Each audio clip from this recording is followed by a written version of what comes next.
একই দিনে দুইটি দুঃসংবাদ কলকাতা নাইট রাইডার্স শিবিরে। রয়্যাল চ্যালেঞ্জার্স বেঙ্গালুরু বিপক্ষে ৭ উইকেটের হারের সঙ্গে যোগ হয়েছে আন্দ্রে রাসেলের ইনজুরি। টুর্নামেন্টের এমন একটা সময়ে রাসেলের ইনজুরি যে সাকিবদের ভোগাবে তা বলার অপেক্ষা রাখে না।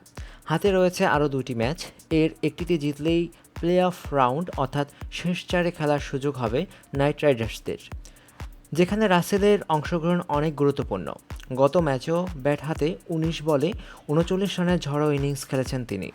অধিনায়ক গৌতম গম্ভীরের কপালও পড়েছে চিন্তার ভাঁজ। রাসেল প্রসঙ্গে ম্যাচ শেষে বলেন, আন্দ্রে রাসেল আমাদের জন্য খুবই গুরুত্বপূর্ণ খেলোয়াড়। আশা করি ওর চোট গুরুতর নয়। যদি গম্ভীর আশা কতটুকু সত্যি হবে তা নিয়ে প্রশ্ন থেকে যাচ্ছে, কারণ বেঙ্গালুরুর বিপক্ষে ১৯তম ওভারে বল করার সময় যখন চোট পান এই ক্যারিবিয়ান তারকা, সেই চোট এতই গুরুতর ছিল যে ফিজিওর কাঁধে ভর দিয়ে মাঠ ছাড়তে হয়েছে তাকে। অনুগ্রহপূর্বক সংবাদটি শেয়ার করুন এবং খেলাধুলার সর্বশেষ খবর জানতে স্পোর্টস লাইট সাবস্ক্রাইব করে রাখুন। ধন্যবাদ।